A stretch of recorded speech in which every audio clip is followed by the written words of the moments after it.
옛날 그리스의 유명한 철학자 중에 한 사람인 아리스토텔레스라는 사람이 있습니다. 이분이 사람에 대해서 정의를 하기를 인간은 사회적 동물이다, 그렇게 정의를 했습니다. 이 사람이 인간이 사회적 동물이라는 것은 인간이 혼자 살 수 없는 존재라는 거죠. 더불어 살아야 되는 존재다, 그런 의미가 담겨 있습니다. 그래서 한자에도 보면은 이 사람 인자가 서로 기대어 있는 모습, 더불어 서 있는 그런 모습으로 이루어진 것을 볼 수 있습니다. 이처럼 사람이 서로 더불어서 또 함께 살아가다 보면 서로를 향해 유익한 일들, 서로에게 또 유익을 베푸는 일들도 많이 있지만은 때로는 서로 아픔을 주고받을 때도 많이 있습니다. 이러한 아픔을 주고받는 가운데 또 때로는 그 관계가 성숙되기도 하지만, 그런데 그 상처가 너무 잦아지게 되면 관계가 악화가 되죠. 그렇게 관계가 점점 악화되다 보면 나중에는 돌이킬 수 없는 관계가 되어버리고 맙니다.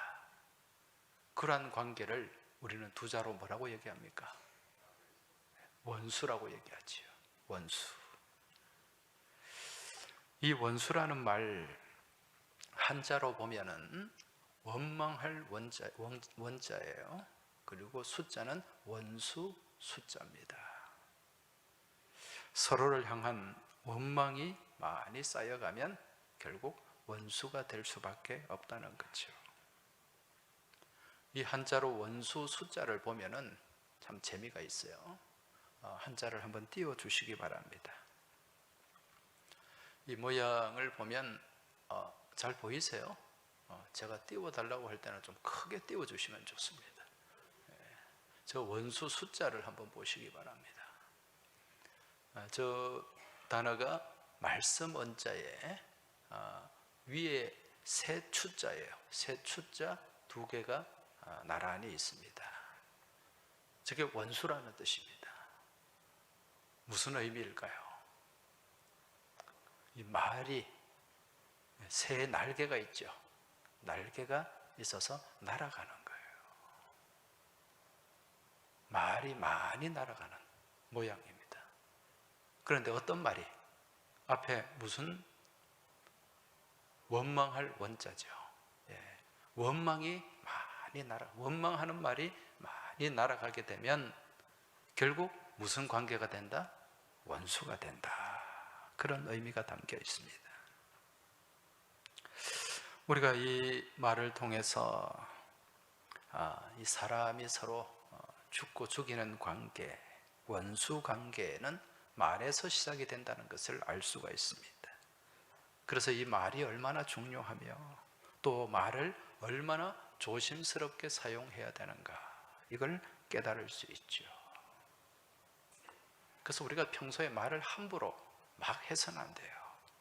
상대를 향해 말을 할 때는 한번 생각을 해서 그렇게 말을 해야 된다는 거죠. 혹시 여러분 주변에 원수가 있습니까?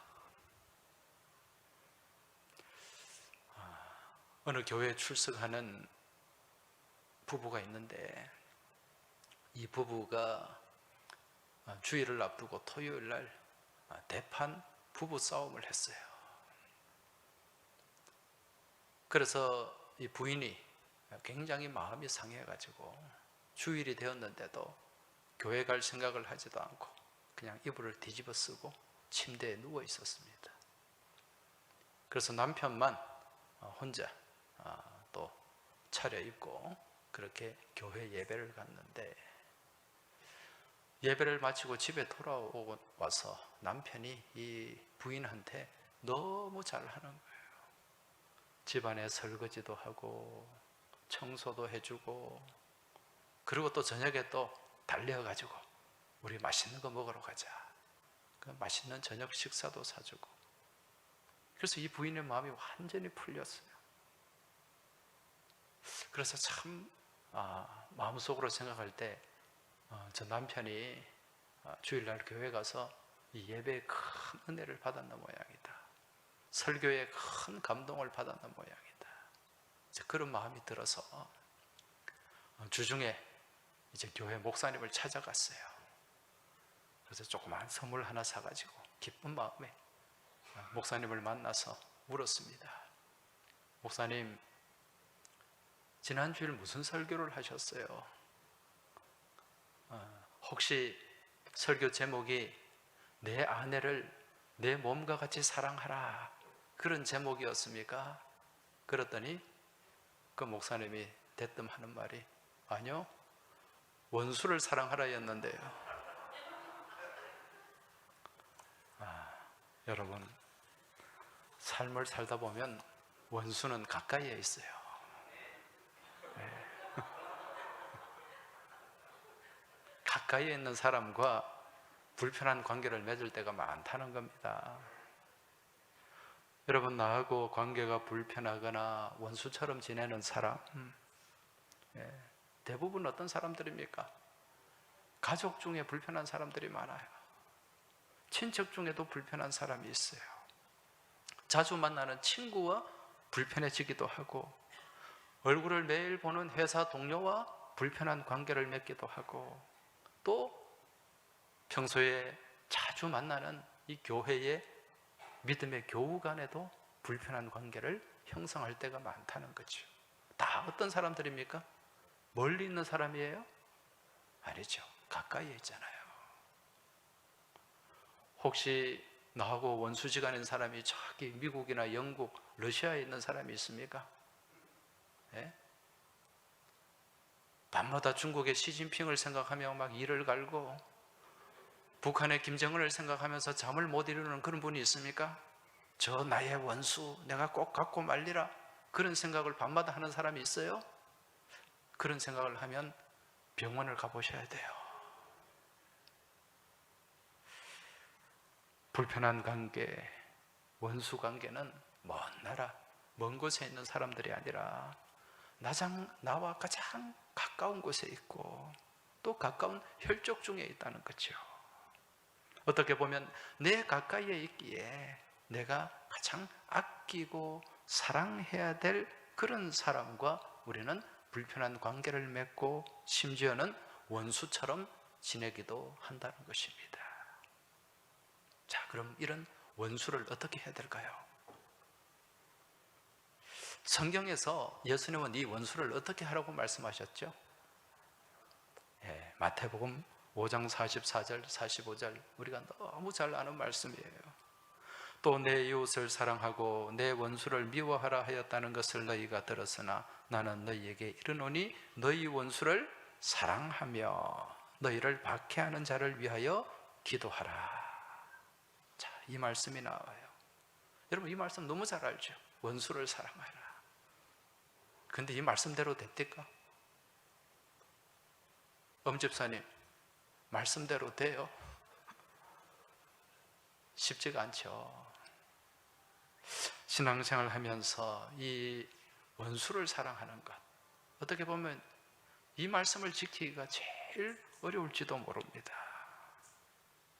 그런데 오늘 또 말씀에도, 오늘 우리가 읽은 로마서 말씀에도 또 어떤 말씀이 나와요? 원수 갚지 마라.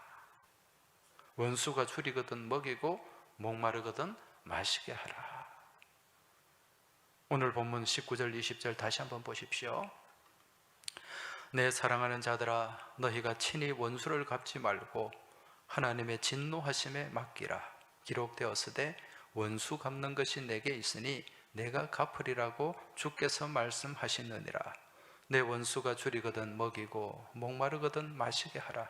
그리함으로 내가 숯불을 그 머리에 쌓아 놓으리라.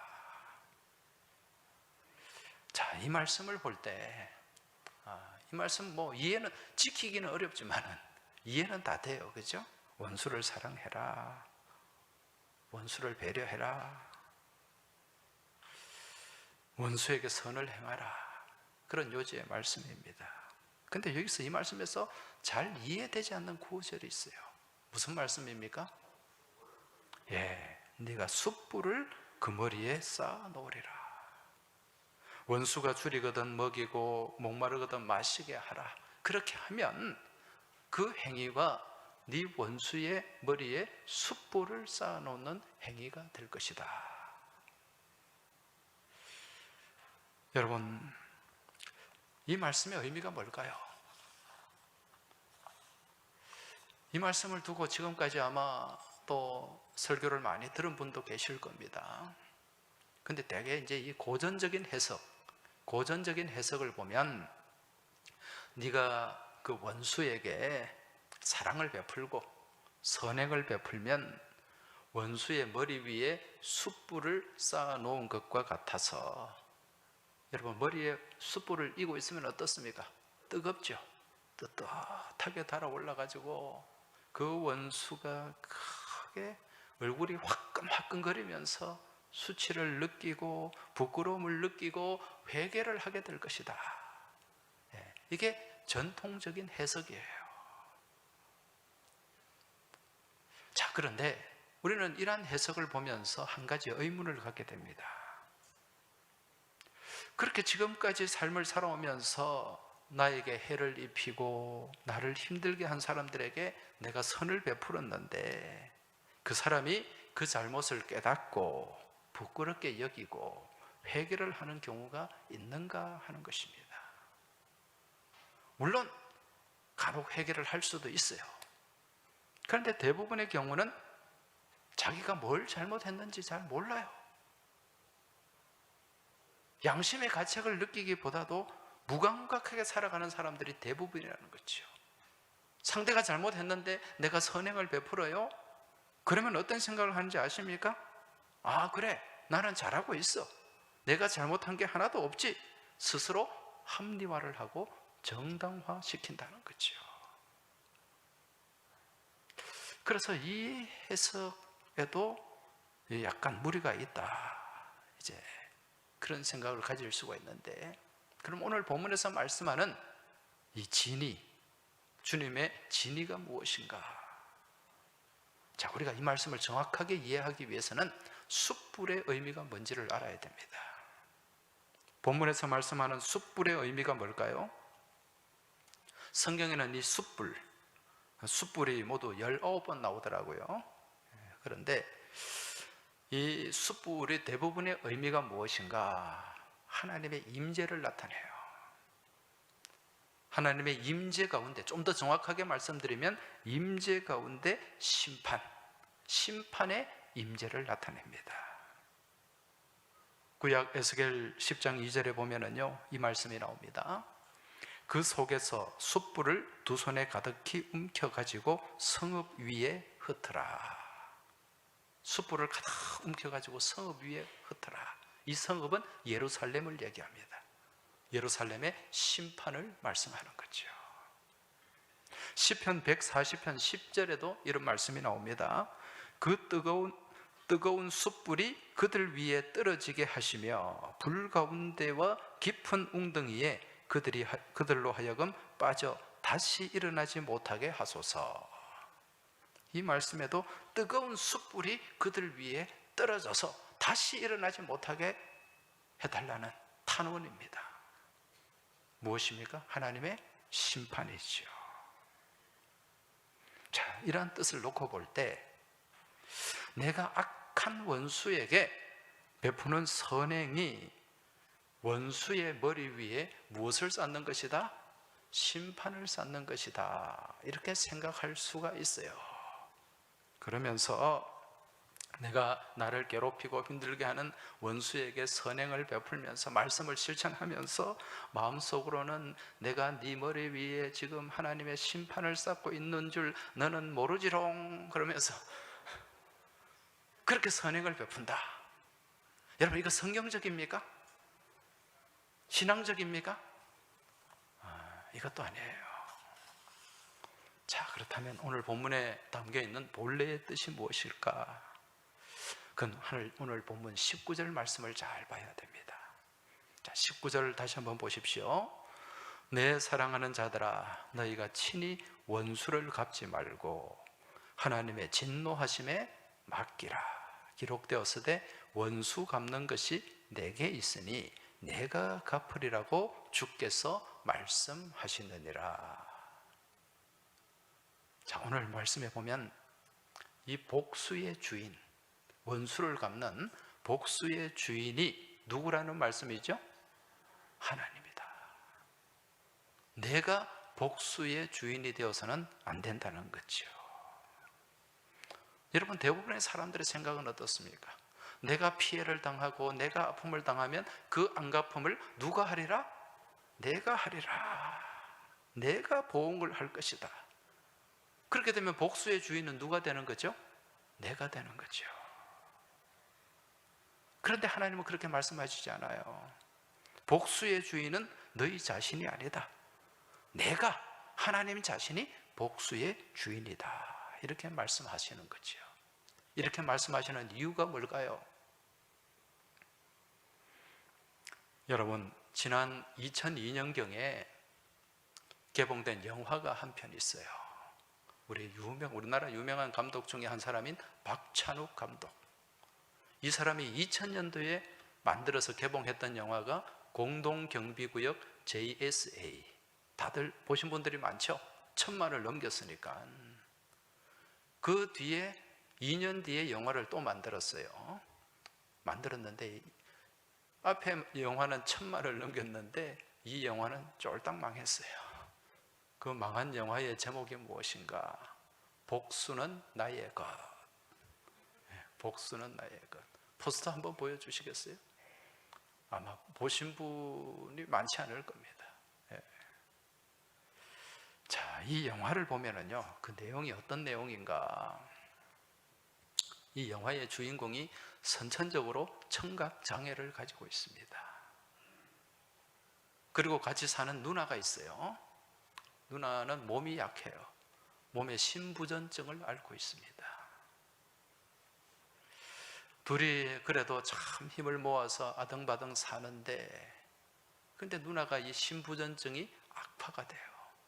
악화가 되어서 이제 투석을 해야 되고, 더 악화가 되어서 신장을 이식하지 않으면 안 되는 그런 상황에 내몰리고 맙니다. 이제 이 동생은 누나를 너무 사랑해요. 그래서 자기의 신장을 떼주고 싶었는데 혈액형이 맞지 않아. 그래서 이제 누나를 살릴 방법을 이리저리 찾아봤는데 이 화장실에서 보니까 스티커가 붙어 있는 거예요. 뭡니까? 신장구함, 신장이식, 알선, 불법 장기 매매단이죠. 이제 그 사람들을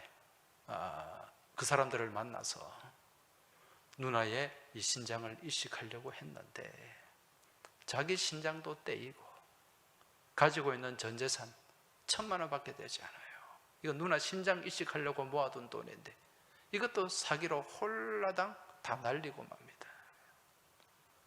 얼마나 분한 일입니까? 그런데 병원에서 얼마 뒤에 연락이 와요. 누나의 신장에 맞는 기증자가 나타났다. 빨리 수술 준비를 해라. 그리고 그 수술 비용이 1000만 원이 넘는 거죠. 근데 이 사람이 지금 돈이 있습니까? 한 푼도 없어요. 누나는 살려야 되겠고 돈은 구해야 되겠고, 근데 그 가난한 사람을 믿고 돈을 빌려줄 사람도 없고 어떤 생각을 하는가? 이 청각장애인의 여자친구와 함께 어린아이를 유괴하는 계획을 세우게 됩니다. 자기 스스로 합리화를 해요. 이거는 착한 유괴다. 그래서 어느 중소기업 사장의 어린 딸을 유괴를 하게 됩니다. 유괴를 했는데 누나는 이제 신부전증을 앓고 있는 이 누나가 동생이 자기를 살리기 위해서 어린아이를 유괴했다는 사실을 알게 돼요. 충격을 받고 자살을 해버립니다. 그리고 이 유괴한 어린아이는 그만 또 사고로 죽게 돼요. 난감한 상황이죠. 이 딸이 죽었다는 사실을 안 중소기업 그 사장은, 이 아이의 아빠는 이 두 사람을 찾아가지고 아주 비참하게 복수를 합니다. 다 죽여요. 그리고 난 뒤에 이 청각장애인의 그 여자친구가 활동하는 좀 불온 단체가 있었어요. 뭐 무정부주의, 뭐 영화에 보면 그런 게 나와요. 거기에 속한 단체에 속한 사람이 또 자기 회원을 죽였다는 이유로 그 중소기업 사장을 잔인하게 또 살해를 합니다. 여러분, 무슨 의미입니까? 복수는 복수를 낳는다. 결국 복수의 결말, 다 모두 죽는 거죠. 다 죽는 거예요. 이게 영화의 결말입니다. 여기서 주는 메시지가 있어요. 모든 복수, 내가 복수는 나의 것, 이 생각과 함께 그 복수를 내가 직접 감당하게 되면 결국 나 또한 복수의 피해자가 될 수밖에 없다는 거죠. 왜? 모든 복수의 결말은 죽음이니까. 우리 옛날에 무협지 같은 경우에도 누가 아버지를 죽여가지고 내 아버지의 원수 그러면서 칼을 갈고 무예를 닦아가지고 다음에 또 그 원수를 죽이고 나면 또 그 원수를 죽인 아들이 내 아버지의 원수, 이 복수의 고리가 끊어지지 않는 거예요. 그래서 하나님께서 네가 복수하지 마라, 네가 복수의 주체가 되지 마라, 너는 복수의 주인공이 되지 말고 오히려 그 원수에게 선행을 베풀어서 너의 복을 쌓아라, 그 말씀이에요. 내가 복수의 주인공이 되면 나 또한 어떻게 될 수밖에 없기 때문에 망할 수밖에 없기 때문에 그 복수의 고리에 휘말릴 수밖에 없기 때문에, 그래서 너는 오히려 선행을 함으로써, 그 원수에게 선행을 함으로써 너를 향한 축복을 쌓아라. 그래서 그 원수가 죄를 깨닫고 회개를 하게 하라는 말씀입니다. 자, 우리가 이 말씀을 볼 때 하나님이 내 아픈 마음도 모르시고 원수만 너무 배려하는 게 아닌가, 그런 생각을 가질 수도 있어요. 그런데 이건 원수를 배려하는 말씀이 아니라 누구를 위한 말씀이다? 나를 위한 말씀이다. 지금 원수에게 선을 베풀라, 이 말씀은 원수가 내가 베푸는 선을 통해서 부끄러움과 양심의 가책을 느끼고 회개할 기회를 주라는 거예요. 먼저 회개할 기회를 주면 그 사람이 거기에서 양심의 가책을 깨닫고 회개를 하면 한 생명을 살리는 일이 되는 거예요. 얼마나 귀한 일입니까? 그런데 내가 그렇게 선을 베풀었음에도 불구하고 원수가 오히려 적반하장으로 더 막 기세등등하게 그렇게 죄를 깨닫지 못하고 여전히 악을 행하면서 살아간다면 그 사람은 심판의 대상이 너무도 확실하다. 이 사람은 죽을 수밖에 없는 사람이기 때문에 누가 심판하겠다? 하나님이 심판하겠다. 네 손에 피를 묻히지 마라, 그 말씀이 오늘 본문의 말씀이에요. 원수 갚는 것이 누구에게 있으니? 내게 있으니, 하나님께 있으니 하나님이 갚으리라, 그렇게 말씀하는 것입니다. 여러분, 복수는 나의 것입니까? 아니죠. 복수는 누구의 것이다? 하나님의 것이다.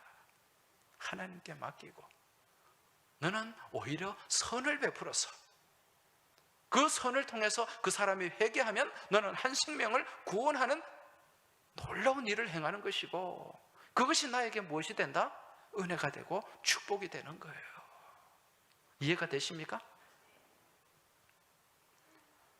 요즘 언론에 그 여자 프로 배구, 혹시 배구 보시는 분 계세요? 그 여자 프로 배구 선수들 사이에 이 불미스러운 일들이 지금 막 회자가 되고 있지 않습니까? 그 내용이 뭐냐면은, 여기 우리나라 이 세계적인 배구 선수가 있어요. 이 선수가 이제 국내로 돌아와서 지금 뛰고 있는데, 이 선수하고 같은 팀에 속한 후배 선수가 이 선배한테 갑질을 당했다, 피해를 당했다. 괴롭힘을 당했다. 이제 그런 의미를 담은 이 개인, 요즘 젊은 사람들이 많이 쓰는 그 SNS라는 게 있어요. 뭐 무슨 페이스북, 또 뭐 여러 가지 그런 게, 트위터 뭐 그런 게 있잖아요.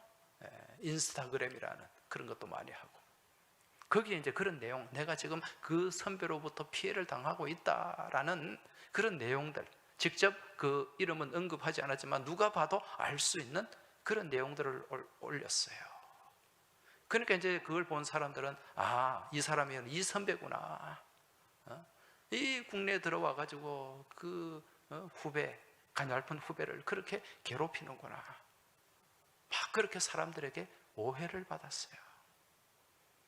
억울하죠, 이 사람의 입장에서 볼 때는. 그러면 우리 보통 어떻게 합니까?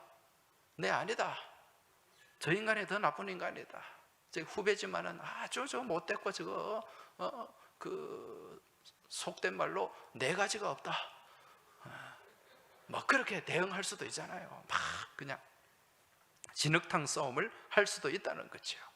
근데 후배는 계속 공격을 해요. 근데 이 선배가 자기가 쓰는 그 SNS에 어떤 글을 올렸는가?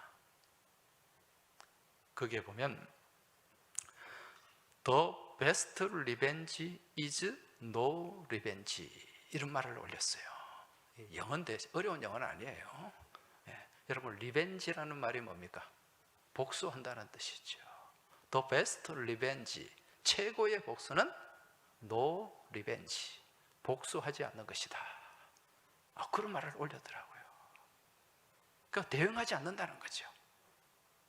근데 그 뒤에 어떤 일이 일어났는가? 처음에는 이 사람이 오해도 받고 사람들에게 비난도 받았는데 완전히 상황이 역전되고 말았어요. 이 후배, 그거 보니까 쌍둥이더라고요. 이 후배가 이제 초등학교, 중학교 다닐 때 학교 폭력을 무지 많이 했어. 그래서 그게 이제 요즘 이런 학교 폭력 이런 게 막 드러나잖아요. 그게 다 드러나 버린 거예요. 이게 드러나면서 완전히 분위기가 반전돼 버렸습니다. 아, 네가 이런 애였구나. 네가 이렇게 하니까 저 선배가 저렇게 너를 가르치려고 그랬지. 완전히 분위기가 반전돼서 이 비난을 받고 막 사람들에게 오해를 받던 이 선배는 완전히 높이 올라가고, 지금 이 막 비난하고 공격하고 막 그렇게 했던 이 후배는 지금 완전히 추락하고 말았어요. 여러분, 악을 악으로 갚지 않아야 됩니다. 만약에 이 사람도 같이 악을 악으로 갚고 같이 비난하면서 같이 나를 세우고 그렇게 맞섰더라면 같이 진흙탕에 빠졌어요. 그러면서 본인도 같이 큰 상처를 입고 말았을 것입니다. 하지만 악을 악으로 갚지 않음으로 인해서 오히려 더 빛나는 존재가 되었다는 거죠. 이러한 모습을 보면서 오늘 우리 성도가, 주님을 믿고 살아가는 사람들이 어떻게 삶을 살아야 하는가라는 것을 잘 깨달을 수가 있습니다. 여러분, 지금 나를 힘들게 하고 나를 괴롭게 하는 상대가 있다면 내가 이 사람에게 어떻게 갚아줄 것인가, 이걸 생각하면서 밤에 잠도 못 자고 이를 갈면서 분노하고 그러지 마세요. 그러면 결국 누가 상합니까? 내가 아무리 밤새 잠을 못 자고 이를 갈아도 상대에게는 아무런 영향이 없습니다. 누가 죽어요? 내가 죽어요. 그래서 하나님 이거 하지 말라는 거예요. 오히려 긍휼한 마음을 가지고, 너그러운 마음을 가지고 그에게 선행을 베풀어라.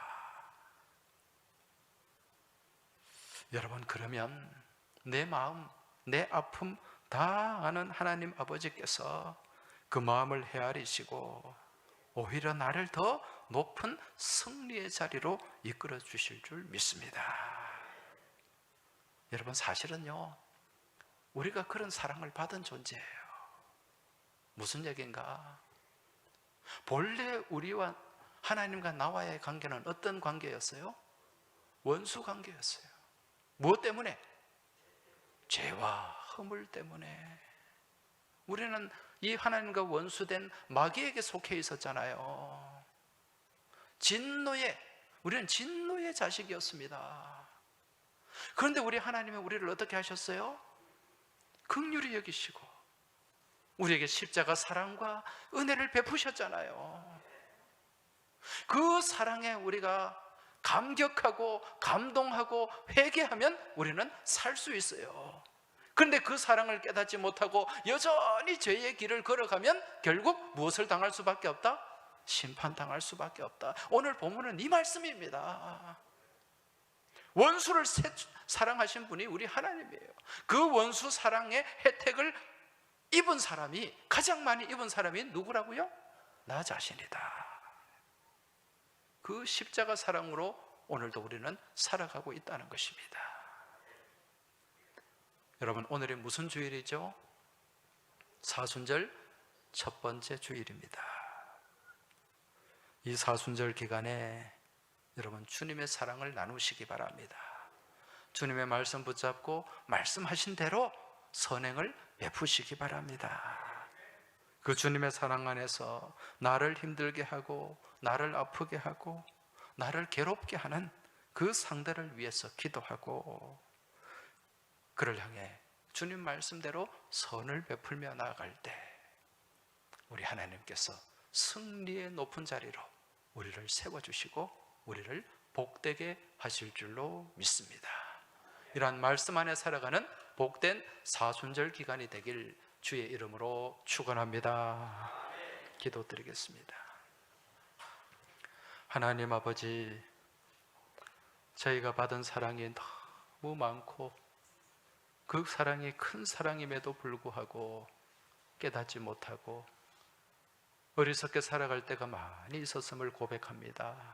주님, 이 사랑을 먼저 깨닫고 확인하게 하시고 그 사랑 안에서 오늘 주신 말씀 그대로 실천하며 또 저희들 삶 가운데 저주가 아니라 원수가 아니라 하나님의 은혜와 복을 쌓으며 나아갈 수 있도록 주님 인도하여 주시옵소서. 이번 한 주간에도 이 말씀 안에서 승리하는 저희 모두가 되길 소망하며 예수님 이름으로 기도하옵나이다. 아멘.